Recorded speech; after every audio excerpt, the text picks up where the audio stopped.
So here's the driver's area.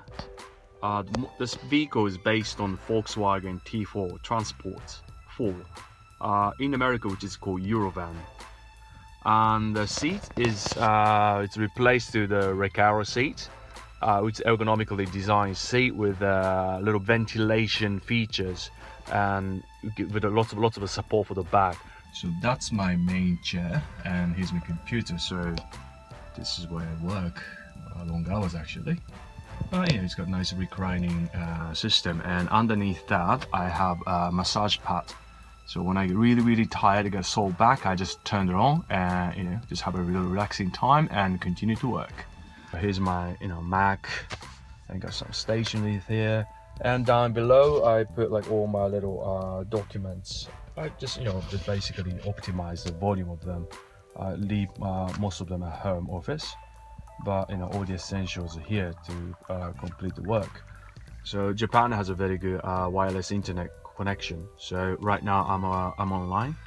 I can just provide order fulfillment. I could do emails.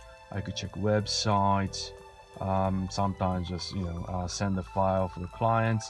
I just simply load up Photoshop, Illustrator to design marketing material for the retail marketing. That's the back area, which is usually reserved for clients, guests to sit as a lounge sofa.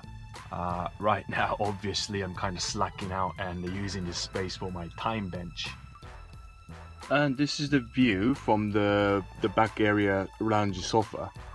And great thing about this camping car is although the outside is quite cold, the inside is kept comfortably warm. As you can see, so this is the external temperature and this is the internal temperature. You see, this thing is very well insulated, so it keeps the passenger quite warm. But in that case, this vehicle has what's called furnace, which is triggered by the thermostat. So right now it's turned off, but you can set the thermostat temperature to any designated heating temperature, and this automatically turns on the furnace to keep the room temperature to that level. And behind this little back sofa lounge area, I have this little cargo space. It's very spacious. I can fit one pretty big tent and loads all the furnitures behind. I usually put a little extendable net here, so to make sure the luggage doesn't fall off. And on the side I got closets where I can store my clothes, and then it's a little too dark to show, but I put 4 fishing rods here. I use fly fishing with a 4-piece rod, so it becomes handy and nicely fit in this little space here.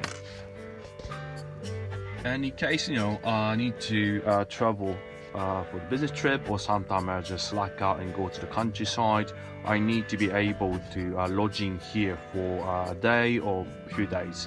So it's very critical to have loads of loading space. So here is the space I use for storing all the tablewares and some spice. And here is the main area. Sorry, this is a little bit messy. I put lots of pasta, rice cooker, and like in behind I got all the canned food and dried noodle. And down here, this is where the gas cartridge stores, and also there's a little flat item goes in here, plates, pans, and that sort of thing. And if you're tired or you're done the day's work, or you need to carry on for another day of the trip, here's a second floor, aka pop-up tents. And so right now it's it's a nice cotton tent with a bedroom space enough for 2 adult size, and I just put like nice blanket down here, and then use my sleeping bag, which flaps wide open, as my duvet. It keeps me quite warm, and this is an electric blanket, so when it gets really cold I just simply turn on the electric. So these 2 beams I just bought it at the DIY shop. I'm just going to slide them over here, and it could produce this extra space where I can put water so I don't get dehydrated. Or when it gets really cold, I pull my cassette gas heater here, which keeps this entire space warm. Of course, people may be worried about carbon monoxide problem, but look up here. I've got carbon monoxide detector, which monitors not just this external heating device, but any hint of a danger. When I'm cooking using the stove, it does produce a minor amount of carbon monoxide, and so it just keeps your eyes hopeful. But there's also this ventilation system on the top, which is it's electric, so it exhausts the air from the inside out. So in case when the alarm is set, when the carbon monoxide level goes high, you just can immediately turn on the fan, or simply